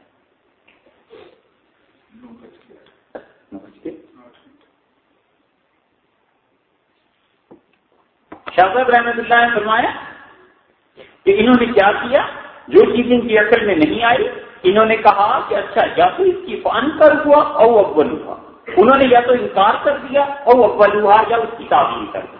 انکار کیسے کر دیا؟ انہوں نے کہا قبر کا عذاب ہوتے ہی جان چکی، حضرت عیسیٰ علیہ السلام بغیر باپ کے پیدا ہی نہیں ہوئے، جان چکے۔ حضرت عیسیٰ علیہ السلام کو آسمان پر زندہ اٹھایا ہی نہیں گیا تھا، ٹھیک ہے، یہ چیز ہے، انکار کر دیا۔ تعویل کی تعویل کیسی کی؟ انہوں نے کہا یہ قرآن میں آیا نا کہ عیسیٰ علیہ السلام کو اٹھایا گیا، تو اٹھانے سے مطلب ہے روحانی مرتبہ بلند کیا گیا، یہ کیا ہے۔ یہ جو آیا ہے کہ وہ صراط پر سے گزریں گے تو یہ مثال سے سمجھایا ہے۔ اب انہیں جب پوچھا گیا کہ حضرت یہ جنت میں اللہ تعالیٰ نے اتنے انعامات کا ذکر کیا ہے، پینے کا، ان چیزوں کا، بھولوں کا، فلاں، انہوں نے کہا یہ جنت نہیں ہے جو تم سمجھے ہوئے، جیسے دنیا میں بھولیں ہوتی ہیں اور یہ چیزیں ہوتی ہیں، یہ اللہ تعالیٰ نے مثالیں بیان کی ہیں، حقیقت میں یہ چیز نہیں ہے۔ یہ تعبیر کی اور پہلی مثالوں میں انکار کیا۔ انکار کس کس چیز کا کیا؟ قبر کے سوالات کا، اعمال کے وزن کا، اور صراط سے گزرنے کا، رؤیت باری تعالیٰ کا، کرامات کا۔ حضرت شاہ صاحب رحمۃ اللہ علیہ نے یہ 5 مثالیں دی ہیں۔ شاہ صاحب رحمۃ اللہ نے فرمایا ہے کہ یہ ساری کی ساری چیزیں کتاب و سنت سے ثابت ہیں۔ قبر کے سوالات کتاب و سنت سے ثابت ہیں۔ قبر کے سوالات کا انکار کرنا بہت خطرناک چیز ہے۔ قبر کے عذاب کا انکار کرنا، اہل سنت والجماعت تو ایک طرف کو رہے، اس آدمی کے ایمان پہ شبہ ہو جاتا ہے اگر کوئی قبر کے عذاب کا انکار کرے۔ اتنی روایات ہیں کہ صحابہ رضی اللہ عنہ سارے مل کے جھوٹ نہیں بول سکتے تھے۔ معاذ اللہ، یثبت اللہ الذین آمنوا بالقول الثابت فی الحیات الدنیا، اور وہ پاک جملہ جس کے ذریعے اللہ ثابت قدم رکھتا ہے اس دنیا میں بھی اور آخرت میں بھی۔ اس کی تفسیر دیکھ لو سورہ ابراہیم کی سائٹ میں، ہر جگہ تقریباً مفسرین یہی لکھتے ہوئے ملیں گے کہ یہ کلمہ جس میں اللہ آخرت میں بھی ثابت قدم رکھے گا، وہ کہتے ہیں قبر میں جو لا الہ الا اللہ ہے، اس سے یہ مراد ہے کہ قبر میں سوالات ہوں گے۔ خود رسول اللہ صلی اللہ علیہ وسلم نے جب عذاب قبر کا بیان کیا تو ابو داؤد کی روایت میں آتا ہے رسول اللہ صلی اللہ علیہ وسلم نے بھی دلیل خدا کے کلام سے، قرآن سے اسی آیت کو پڑھا، اس سے عذاب قبر ثابت ہوتا ہے۔ اب ایسے لوگ پیدا ہو گئے جو عذاب قبر کے انکار پر کتابیں لکھنے لگے ہیں۔ حضرت ظفر احمد صاحب عثمانی رحمۃ اللہ علیہ کے ایک بیٹے عمر احمد عثمانی نام تھا، غالباً یہ کراچی میں تھے، وہ اس کا انکار کرتے تھے، کتاب لکھتی پوری انہوں نے عذاب قبر کے انکار سے۔ تو اس کے بعد لوگ آئے عذاب قبر کا انکار، قبر کا عذاب ہے ہی نہیں۔ پنڈی میں ایک صاحب رہتے ہیں، انہوں نے ایک کتاب لکھوا دی اس پہ کہ قبر کا عذاب ہے ہی نہیں۔ قبر کے عذاب میں اور ثواب میں، قبر کی راحت میں اتنی احادیث ہیں کہ تواتر کی حد تک پہنچ گئی ہیں، اور قرآن کریم میں آیا ہے۔ اور قبر میں جو 5 سوالات ہوں گے، ان 5 سوالات میں سے 4 تو ایسے ہیں جس کا کسی نے انکار نہیں کیا۔ ایک یہ کہ بندے سے پوچھا جائے گا کہ تمہارا پروردگار کون ہے اور تمہارا دین کیا تھا، اور حضور صلی اللہ علیہ وسلم کے متعلق انہیں ہم نے بھیجا کہ تمہارا کیا عقیدہ ہے۔ اور چوتھا سوال یہ کہ دجال کے بارے میں پوچھا جائے گا قبر میں۔ اس پہ علماء کا ہے اختلاف کہ دجال کے بارے میں پوچھا جائے گا۔ رسول اللہ صلی اللہ علیہ وسلم نے ذکر کیا دجال کا، اور حضرت اسماء رضی اللہ عنہ کہتی ہیں کہ ایسا ذکر تھا کہ چیخو پکار پڑ گئی اور لوگ گھبرا اٹھے، اور رسول اللہ صلی اللہ علیہ وسلم نے یاد رکھو تم سے قبروں میں بھی یہ سوال ہوگا۔ اب رسول اللہ صلی اللہ علیہ وسلم نے کس کے بارے میں کہا؟ دجال کے بارے میں کہا یا یہ کہا کہ قبروں میں ہم لوگوں سے سوالات ہوں گے؟ دونوں باتوں میں اہل سنت کے دونوں مکتبہ ذکر ہیں، اور دونوں ہی بات کہتے ہیں کہ دجال کے بارے میں ہوگا، بات کہتے ہیں دجال نہیں، عمومی رسول اللہ صلی اللہ علیہ وسلم۔ یہ تو چوتھا، 5واں سوال وہ بھی سب متفق ہیں اس پہ، اور یہ وہ سوال ایسا ہے کہ آج رات جا کے سوچنا۔ رسول اللہ صلی اللہ علیہ وسلم نے فرمایا فرشتے پوچھیں گے فیما کنت، زندگی کہاں گزاری؟ بس یہ ہے سوال، زندگی کہاں گزاری۔ جس کو اس سوال کا جواب آتا ہو نا کہ زندگی کہاں گزاری، اور تیار ہو اس کے لیے کہ میں جواب دے سکتا ہوں زندگی کہاں گزاری، خوش قسمت ہے جو صبح سے پہلے ہی چل گئے کہ پتہ نہیں آئندہ کیا ہے۔ اس سوال کا جواب کون دے سکتا ہے کہ زندگی کہاں گزاری؟ ٹھٹکوں میں، میلوں میں، مذاق میں، تہمتیں لگانے میں، لوگوں کی عزتیں برباد کرنے میں، چغلی میں، غیبت میں، حسد میں، اس میں زندگی گزاری۔ لگ جائے گا پتا، یہ سب باتیں اس وقت تک کی ہیں جب تک یہ بولتی ہے۔ جس دن یہ بند ہو گئی نا پھر پتا چلے گا، اور زندگی کی وہ صبح ہوگی کہ وہی صبح حقیقی صبح ہے۔ اس لیے قبر کے عذاب کا انکار ہو کیسے سکتا ہے؟ دوسرا حضرت اعمال کا وزن، اعمال کا وزن قیامت میں ہوگا، نیکیاں تو لی جائیں گی، برائی ہے بے عین ہی نیکی تو لی جائے گی۔ اہل سنت والجماعت کی کا مسلک ہے۔ مثلاً رسول اللہ صلی اللہ علیہ وسلم نے بتایا عبداللہ ابن عمر رضی اللہ عنہ کی روایت میں کہ جو قبر پہ لوگ مٹی ڈالتے ہیں یہ مٹی قیامت میں آدمی کے نام عمل میں تلے گی. تو ان کی یہ روایت سن کے صحابی رضی اللہ عنہ کا جو پھر تم جو جنازہ پڑھ کے واپس چلے گئے اور قبر میں مٹی نہیں ڈالی تو ہم تو بہت خسارے میں رہے. اسی طرح قیامت میں جو اعمال تلیں گے ایک تو یہ چیزیں تل جائیں. اسی طرح ایک آدمی کہتا ہے سبحان اللہ، اب اس کی ایک شکل ہے اللہ کے یہاں وہ تل جائے گی. ایک کہتا ہے الحمدللہ، اس کی ایک شکل ہے خدا کے یہاں وہ تل جائے گی. اور اہل سنت ہی کا دوسرا قول یہ ہے کہ وہ کہتے ہیں یہ سب چیزیں اصل میں آئیں گی یا تو مٹی کے ذرات میں یا چونٹی میں. اس صورت میں مثلا اللہ تعالیٰ نے 1000 نیکیاں دی تو 1000 مٹی کے ذرے ہو گئے یا 1000 چونٹیاں ہو گئیں. اب گناہ جو تھے وہ بھی اسی شکل میں ہو گئے تو گناہ اور ثواب یہ دونوں تولے جائیں گے چونٹیوں کی شکل میں یا مٹی کے ذرات کی شکل میں. یہ بھی اہل سنت والجماعت کی کا موقف ہے. حضرت رحمۃ اللہ علیہ شاہ صاحب رحمۃ اللہ علیہ ان چیزوں کو لکھا. جو بھی میں مان لیا جائے اہل سنت کی کا مسئلہ ہے والمرور علی الصراط، اور اسی طرح ان صراط میں سے گزرنا یہ ہے وہ چیز جو انسان جب گزرے گا تو پھر پتہ چلے گا. رسول اللہ صلی اللہ علیہ وسلم نے بھی اس کی کیفیت بیان کی. یہ اتنے صحابہ رضی اللہ عنہ کہتے ہیں کہ اس کا انکار کرنا اپنے آپ کو اپنے ایمان کو خطرے میں ڈالنا ہے. رویا اور اللہ تعالیٰ کی زیارت معتزلہ نے انکار کیا، وہاں سے اہل تشریع نے لیا، ان حضرات نے بھی انکار کیا اور انہوں نے کہا خدا کی زیارت ہوگی ہی نہیں. اہل سنت والجماعت نے کہا یقیناً اللہ کی زیارت ہوگی کیونکہ قرآن میں آ گیا ہے. اللہ تعالیٰ نے فرمایا کہ کتنے ہی چہرے ناظرۃ الی ربھا اپنے پروردگار کو دیکھنے والے ہوں گے، کھلے ہوئے چہرے، خوبصورت خوش و خرم خوش رو چہرے. اور اسی لیے رسول اللہ صلی اللہ علیہ وسلم نے دعا میں ارشاد فرمایا. بعض حضرات کا خیال یہ ہے کہ اس کی سند متصل ہے، بات کا ہے کہ نہیں ہے. سند متصل ہو یا نہ ہو یہ دعا حدیث کی کتابوں میں آئی ہے. اللہ کی رحمۃ اللہ علیہ اس کو نقل کرتے ہیں کہ دعا یہ مانگی گئی کہ اے اللہ اس دن کو، اے پروردگار وہ دن جو تیری ملاقات کا دن ہو، خیر الایام، اللہ سب سے اچھا دن میری زندگی کا وہ دن کر دے جس دن تیرے سامنے حاضری. یہ جو دعائیں اس طرح کی یہ سب بتاتی ہیں اللہ تعالیٰ کی رویت کو. اب وہ کیسے ہوگی، کس طرح ہوگی، یہ علم کلام کا موضوع ہے. اس پہ لوگوں نے لکھا ہے اور خوب لکھا ہے. اسی طرح امام نصفی رحمۃ اللہ علیہ جو ہیں انہوں نے اس پہ خوب لکھا ہے. ان کی کتابیں دیکھیں گے آپ کو پتا چلے گا. یہ اس لیے مختصر کر رہے ہیں کہ آگے چل کے شاہ صاحب رحمۃ اللہ علیہ اس پہ بڑی تفصیل سے لکھتے ہیں. کرامات الاولیاء، اور اولیاء اللہ کی کرامات فہذا کلہ ظاہر بہ کتاب و سنہ، اور یہ سب وہ چیزیں ہیں جو کتاب و سنت سے ثابت ہیں. اولیاء اللہ کی کرامات قرآن کریم سے ثابت. حضرت مریم کے پاس پھل دیکھے، حضرت زکریا علیہ السلام نے پوچھا یہ کہاں سے آئے؟ انہوں نے کہا اللہ کی جانب سے. یہ دلیل ہے اس کی کہ کرامات ہوتی ہیں اور اولیاء اللہ میں بھی یہ سب چیزیں ہوتی ہیں. اس کا تو انکار کیا نہیں جا سکتا تھا. حتیٰ کہ اہل تشریع یہاں پہ آ کے معتزلہ سے الگ ہو گئے. معتزلہ نے کرامات کا انکار کر دیا، انہوں نے کہا کل میں یہ بات نہیں آتی. اور اسی طرح وہ بالکل ہٹ گئے اس میں. اور اہل تشریع کیا اور اہل سنت کیا سب نے اقرار کیا کہ بالکل کرامات اولیاء اللہ کی حق ہیں. شاہ صاحب رحمۃ اللہ علیہ فرماتے ہیں یہ تھا دوسرا طبقہ. معتزلہ نے ان سب چیزوں کا انکار کر دیا. ان معتزلہ میں اصل مرض کیا تھا؟ اصل مرض یہ کہ جو کچھ ہماری عقل میں نہیں آتا نہیں ہو سکتا.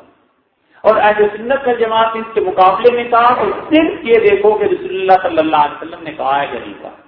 اگر بات ثابت ہو جائے نبی کریم صلی اللہ علیہ وسلم نے کہا ہے، قرآن میں خدا نے کہا ہے، سب ہم مانیں گے ہماری عقل میں آتا ہے. یہ ہے فرق. اور جب معتزلہ نے یہ سب کچھ کیا تو اب جدید دور کے معتزلہ کو بھی سن لو. صحیح ہے، جدید دور میں معتزلہ کے امام، ان کے سرخیل، سب میں ان کی رہنمائی کرنے والے اور جدید معتزلہ کی بنیاد اور ان معتزلہ کے مسائل کو زندہ کرنے والے نئے سرے سے ماشاءاللہ وہ تھے سر سید احمد خان. سید احمد خان صاحب کی یہ کتابیں اسی لیے میں سامنے رکھ کے آپ لوگوں کو عبارتیں پڑھ پڑھ کے سناتا ہوں تاکہ یہ نہ کہیں کہ مولویوں کو کیا ہو گیا تھا. یہ آج بھی یہ باتیں آپ کے سامنے پڑھتا ہوں. یہ آج ان معتزلہ کے وارثین، یہ اسلامی نظریاتی کونسل والے اور غامدی صاحب اور وغیرہ وغیرہ، یہ باتیں آج بھی کہیں نا اور کہیں چھپ جائیں تو لوگ کہیں یار یہ گمراہ ہو گئے. آج بھی. اور یہ باتیں آج سے 125 سال پہلے کی ہیں. 125 سال پہلے مسلمانوں میں زیادہ ایمان تھا. علماء کے جب وہ پڑھتے تھے ان چیزوں کو تو وہ کیسے نہ تڑپتے. وہ کہتے تھے یہ سیدھا یہ چیز یہ کیسے تبدیل دکھ رہے ہیں. دیکھتے جاؤ سنتے جاؤ. اب یہ ان کی تفسیر ہے سورہ بقرہ. اب جنت کا ذکر آیا ہے نا تو فرماتے ہیں یہ سمجھنا کہ جنت مثل ایک باغ کے پیدا ہوئی ہے. اس میں سنگ مرمر کے اور موتی کے جڑاؤ پرانی اردو ہے جڑاؤ محل ہے. باغ میں شاداب اور سرسبز درخت ہیں. دودھ شراب اور شہد کی ندیاں بہ رہی ہیں. ہر قسم کا میوہ کھانے کو موجود ہے. ساقی اور ساقنیں شراب پلانے والی مرد اور عورتیں نہایت خوبصورت چاندی کے کنگن پہنے ہوئے جو ہمارے ہاں کی گھسنے پہنتی ہیں. گھسنے سمجھتے خالص اردو کا لفظ ہے. یہ جو سبزیاں بیچتی تھی نا پرانے زمانوں میں اور کپڑے بیچتی پھرتی تھی. یہ تو کپڑے تو ابھی تک بیچتی تھی پٹھانیاں لارا کے محلوں میں. اب تو رواج ختم ہو گیا. یہ اس طرح کنگن پہنتی تھی نا. کہتے ہیں جنت میں ایسی ہو رہے ہیں. اگر تم یہ سمجھتے شراب پلا رہی ہیں. ایک جنتی ایک حور کے گلے میں ہاتھ ڈالے پڑا ہے. ایک نے ران پہ سر دھرا ہے. آگے بھی ایسے بےجدہ فکریں. ایک نے لبے جاں بخش کا بوسہ لیا ہے.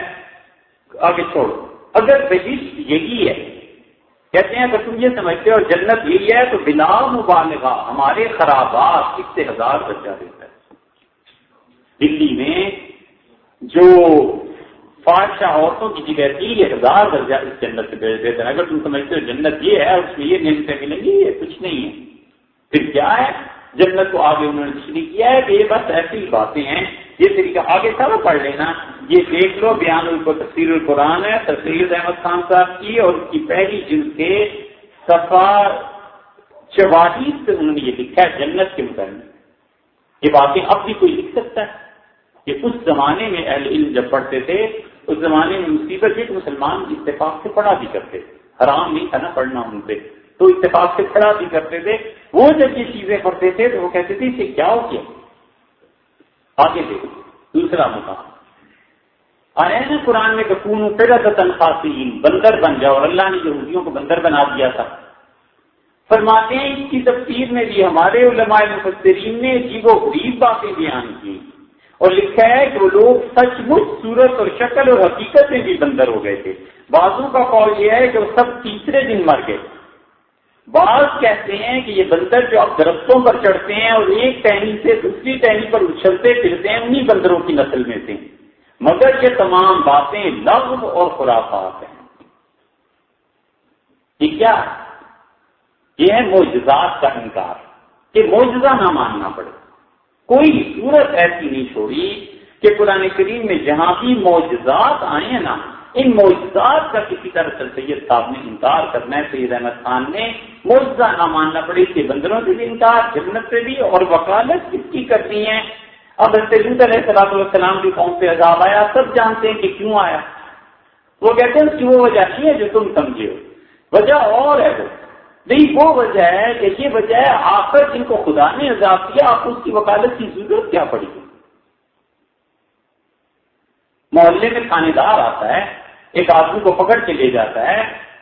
ایک آدمی کہتا ہے صاحب کیوں پکڑا ہے. وہ کہتا ہے اس نے چوری کی تھی. وہ کہتا ہے صاحب چوری نہیں کی تھی میرا خیال ہے آپ نے اس لیے پکڑا ہے کہ شخص پیتا تھا. تو تھانے دار کہ تم اس کی کیا لگتے ہو. شخص میں پکڑا ہے چوری میں پکڑا ہے پکڑا تو ہے نا تم نے پکڑ لیں گے جاؤ پھر اپنا کام کرو.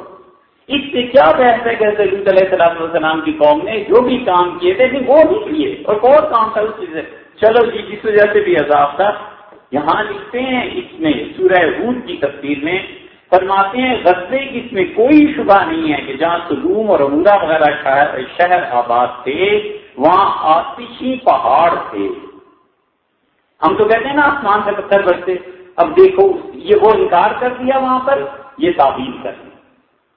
اب تعبیر کیا کرتے ہیں کہتے ہیں وہاں پر آتشی پہاڑ تھے. یہ گندک کی کہانی کثرت سے تھی. آتشی پہاڑ کے پھٹنے اور گندک کے مادے میں آگ لگ جانے سے وہ تمام شہر غارت ہو گئے، اور زمین کی وہ موٹی تہ جو نفس کے مادہ سے بنی ہوئی تھی پھٹ گئی اور جل گئی، اور تمام کے پہلے زمین کا دھنس کیا، اور پانی جو اس تہ کے نیچے تھا اوپر آ گیا، اور بہت بڑی جھیل پیدا ہو گئی جو اب بحر لوط کے نام سے مشہور ہے دنیا کے عجائبات میں سے۔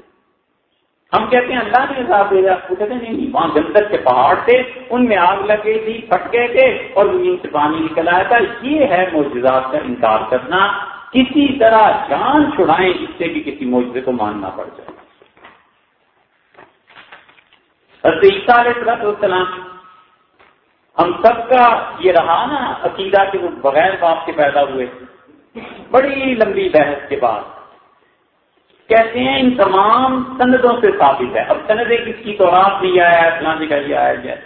حضرت مسیح کے زمانے کے سب لوگ اور خود حواری بھی جانتے تھے اور یقین رکھتے تھے کہ حضرت عیسیٰ اپنے باپ یوسف کے تخم سے پیدا ہوئے ہیں، نہ کہ بغیر باپ کے۔ اب ثابت یہ کرنا ہے کہ حضرت عیسیٰ علیہ السلام جو تھے ان کا باپ یوسف نجار تھا، بس کسی طرح انکار کرنا ہے کہ ماننا پڑ جائے گا کہ یہ حضرت مریم کی کرامت، حضرت عیسیٰ علیہ السلام کا معجزہ، یہ چھوڑ دو، اللہ کی خاص عنایت تھی کہ اللہ نے بغیر باپ کے میں پیدا کیا، سچیت سے اس کا انکار کرنا ہے۔ اور کہتے ہیں کہ دیکھو ان تمام سندوں سے ثابت ہے کہ حضرت مسیح کے زمانے کے سب لوگ اور حواری بھی جانتے تھے اور یقین کرتے تھے کہ حضرت عیسیٰ اپنے باپ یوسف کے تخم سے پیدا ہوئے ہیں، نہ کہ بغیر باپ کے، مگر وہ حضرت مسیح کو خدا کا بیٹا روحانی اعتبار سے کہتے تھے، اس خیال سے جس سے کہ یونانی اپنے آپ کے بزرگوں کو خدا کا بیٹا کہتے تھے۔ اور اس بات کو نہایت صفائی سے سینٹ پال نے اپنے خط کی مذکورہ والا عبارت میں بیان کیا، زمانے کے گزرنے پر وہ خیال جس سے کہ حواریوں نے حضرت عیسیٰ کو خدا کا بیٹا کہا محو ہو گیا، اور لوگ حضرت مسیح کو خدا کا بیٹا سمجھنے لگے، اور اس کے ساتھ ساتھ یہ قرار دے دیا کہ وہ بے باپ پیدا ہوئے، اور ان کی ضد سے یہودیوں نے کہنا شروع کیا کہ وہ نعوذ باللہ ناجائز طور پر پیدا ہوئے۔ یہ اتہام فلس نے جو 3 صدی میں تھا، اور ظاہر یہ وہ زمانہ ہے جب عیسائیوں کو اس بات میں کہ حضرت عیسیٰ معاذ اللہ خدا کے بیٹے ہیں اور بن باپ کے پیدا ہوئے زیادہ تر غلو ہو گئے۔ قرآن مجید میں اس بات میں کہ حضرت عیسیٰ بغیر باپ کے پیدا ہوئے تھے کچھ بحث نہیں، یہ جو ہر جگہ ابن مریم آیا ہے یہ قرآن نہیں، کہتے ہیں خدا نے کوئی بحث نہیں۔ جب قرآن نازل ہوا تو 2 فرقے مخالف تھے، ایک فرقہ یعنی یہودی نہایت نالائکی اور بدی سے کہتے تھے کہ حضرت مسیح علیہ السلام ناجائز بچہ ہیں، دوسرا فرقہ کہتا تھا کہ وہ خدا اور خدا کے بیٹے ہیں۔ قرآن نے ان دونوں فرقوں پر اعتقاد رد کر دیا اور حضرت مسیح کے مقدس اور روح پاک ہونے پر حضرت مریم کی عصمت اور طہارت پر گواہی دی۔ ہمارا یہ اعتقاد ہے کہ جو شخص حضرت مریم کی نسبت تہمت سے بد لگا کے مسلمان نہیں ہے، اب یہ ساری اس جز میں عبارت جو ہے وہ اس پہ ہے کہ ان کا باپ تھا یوسف، حضرت عیسیٰ علیہ السلام بغیر باپ کے پیدا نہیں ہوئے۔ یہ اس زمانے میں چھپتی تھی تفسیریں، آگے بھی سن لو۔ سورہ آل عمران میں یہ 44 نمبر صفحہ ہے اور اس میں 101 نمبر آیت کی تفسیر میں کہتے ہیں، بہرحال اس قدر ثابت ہوا کہ بعض علماء اس بات کے قائل ہوئے ہیں کہ حضرت عیسیٰ کو موت کبھی واقع رہی، اور بعض علماء نے رفع کے لحاظ لفظ سے حضرت عیسیٰ کا جسم کا آسمان پر اٹھا لینا مراد نہیں لیا، بلکہ اس سے قدر و منزلت مراد لی۔ بس جب ان دونوں قولوں کو تسلیم کر لیا جائے تو جو ہم بیان کرتے ہیں وہی پایا جاتا ہے۔ کیا بیان کرتے ہیں؟ کہ حضرت عیسیٰ کو یہودیوں نے نہ سنسار کر کے قتل کیا، نہ صلیب پر قتل کیا، بلکہ وہ اپنی موت مرے۔ عیسیٰ علیہ السلام اپنی موت مر گئے، یہودیوں نے انہیں نہیں پتھر مارے۔ یہ ہے عقیدہ۔ اور پھر فرماتے ہیں یہ جو قرآن میں آیا ہے، یہ دیکھا نا، ہم نے کہا تھا نا تعبیر کرتے ہیں، اللہ نے کہا تو اس پر اٹھا لیا، کہتے ہیں خدا نے ان کو درجہ اور مرتبہ کو مرتفع کیا، اللہ نے درجہ بڑھا لیا تھا، زندہ نہیں اٹھائے تھے، وفات پا گئے تھے۔ ٹھیک یہی بات قادیانی کہتے ہیں، یہی بات وحید الدین خان صاحب کہتے ہیں، یہی بات الاشراق میں غامدی صاحب نے لکھی، سب یہی بات کہتے ہیں۔ جب عیسیٰ علیہ السلام زندہ نہیں اٹھائے گئے، انتقال ہو گیا تھا، وفات ہو گئی تھی، اور قیامت کے قرب میں جو آنے کا ہے حضرت عیسیٰ علیہ السلام نہیں آنے۔ یہ ہیں مکتوبات سر سید احمد خان صاحب کے. اس کی دوسری جلد میں بھی ایک عبارت سن لیجیے. کسی نے غلام قادیانی کے متعلق پوچھا ہے، کہتے ہیں آپ جو رسالہ، کسی نے غلام قادیانی کے رد میں رسالہ لکھنا تھا نا کوئی کتاب، تو اس کا جواب دیا. فرماتے ہیں آپ جو رسالہ نسبت مرزا غلام احمد صاحب قادیانی کے لکھنا چاہتے ہیں، کیا آپ کو بھی کچھ مالی کھولیا ہو گیا، یعنی پاگل ہو گئے ہو، دیوانے ہو گئے ہو؟ اس لغو حرکت سے کچھ فائدہ نہیں، اور مجھ کو ہرگز اس قدر فرصت نہیں ہے کہ نسبت حضرت مسیح کے دوبارہ آنے کا عقیدہ ہے نا، یہ جو عقیدہ کے متعلق کہتے ہیں جو محض غلط روایات پر مبنی ہے، کچھ لکھوں. مجھے اتنی فرصت نہیں ہے کہ جتنی روایات ہیں عیسیٰ علیہ السلام کے دوبارہ آنے کی، ان کے متعلق میں کچھ لکھوں، یہ سب غلط. حالانکہ حضرت عیسیٰ علیہ السلام کے دوبارہ اس دنیا میں آنے کی روایات تواتر سے ثابت ہیں. حضرت انور شاہ صاحب کشمیری رحمۃ اللہ علیہ نے ان روایات کو الگ کیا، مفتی شفیع صاحب رحمۃ اللہ علیہ حضرات سب نے لکھا ہے اور ان روایات کو الگ کیا ہے. سر سید کہتے ہیں سب روایات غلط ہیں، اسی چیز کو بھی عیسیٰ علیہ السلام نہیں آئیں گے. یہی چیز قادیانی کہتے ہیں، یہی چیز وحید الدین خان صاحب کہتے ہیں، یہی چیز نظریاتی کونسل والے حضرات فرماتے ہیں، اور یہی چیز یہ کہتے ہیں کیا غامدی صاحب، سب یہ کہتے ہیں. عیسیٰ علیہ السلام کا آنا یہ چیزیں، اور ان چیزوں کو آپ پڑھ کے جب سر سید کو جب پڑھیں گے نا مودودی صاحب کو، تو مودودی صاحب میں یہ اثر آیا.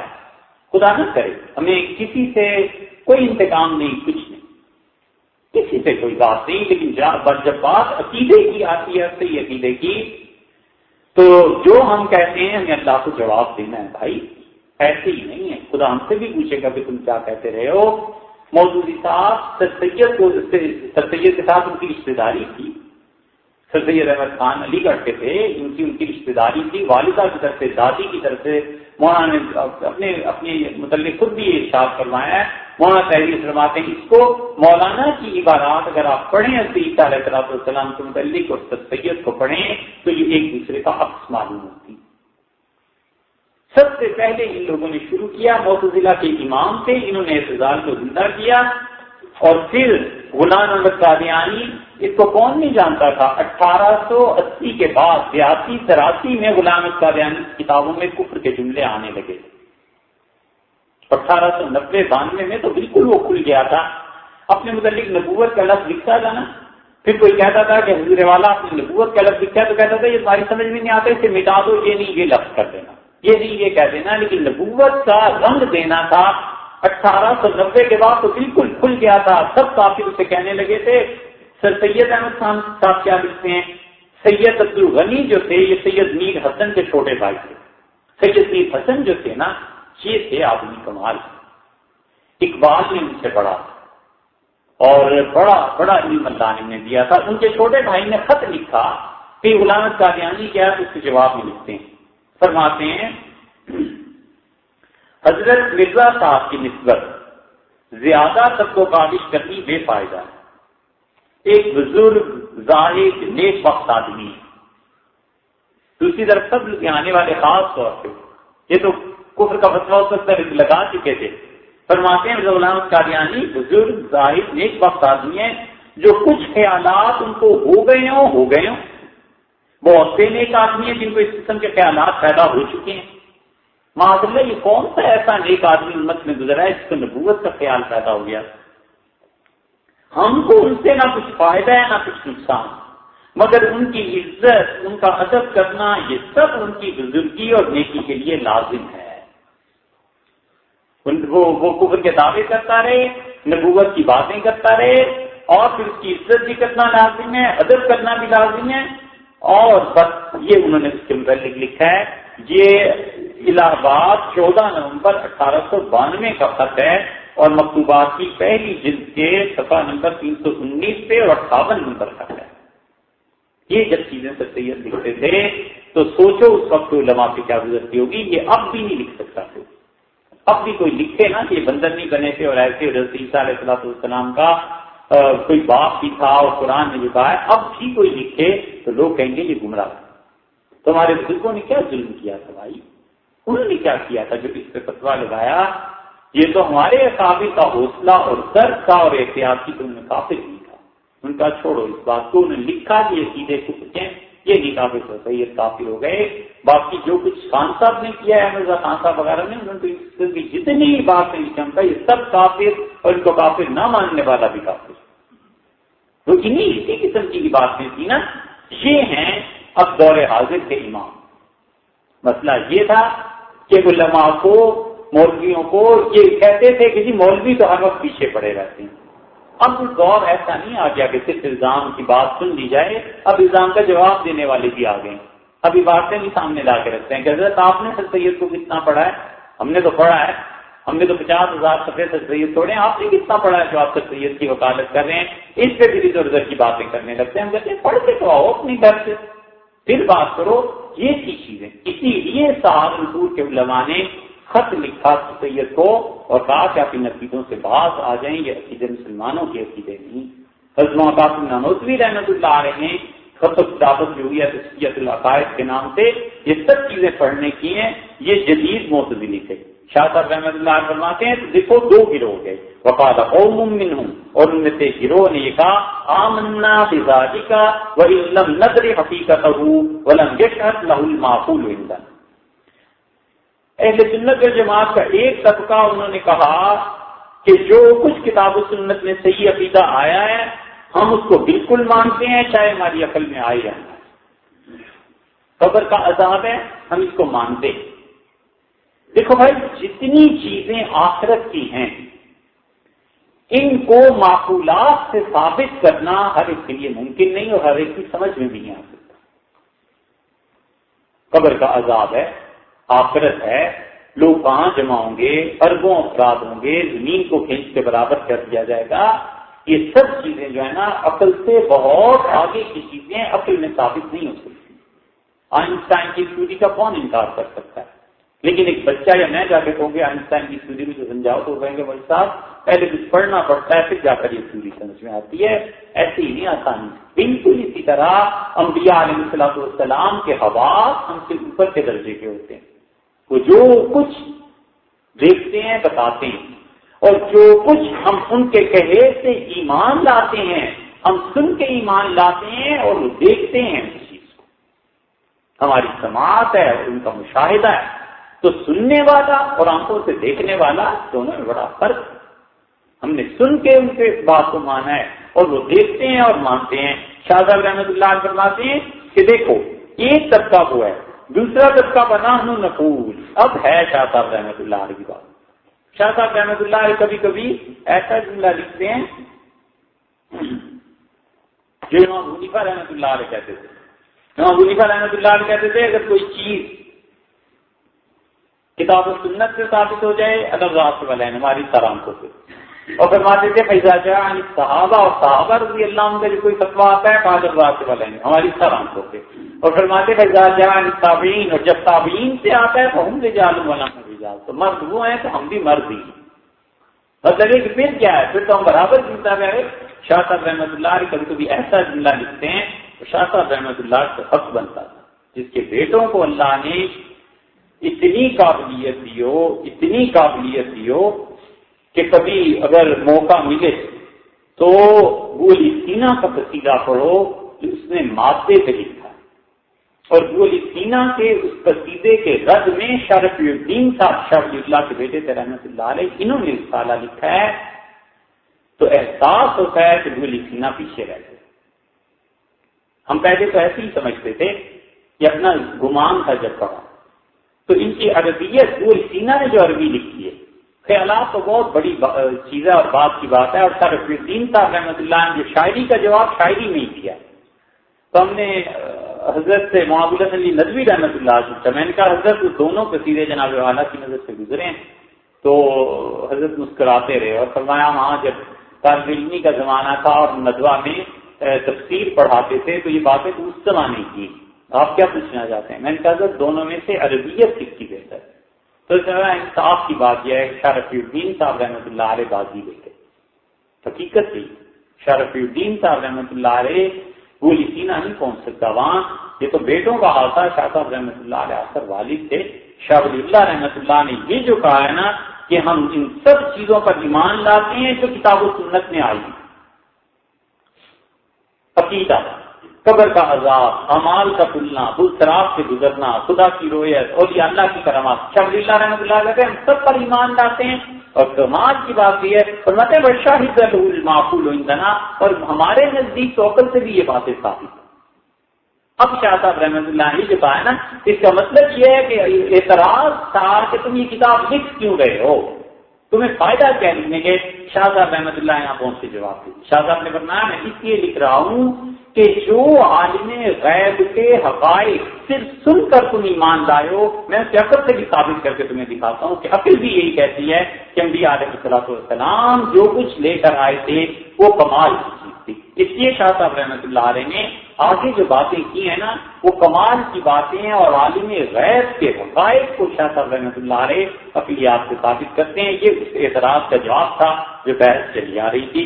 اس کے بعد ہی شاہ صاحب رحمۃ اللہ علیہ نے اہل سنت کے متعلق اور صحابہ رضی اللہ عنہ کے متعلق کچھ چیزیں لکھی ہیں. آئندہ انشاءاللہ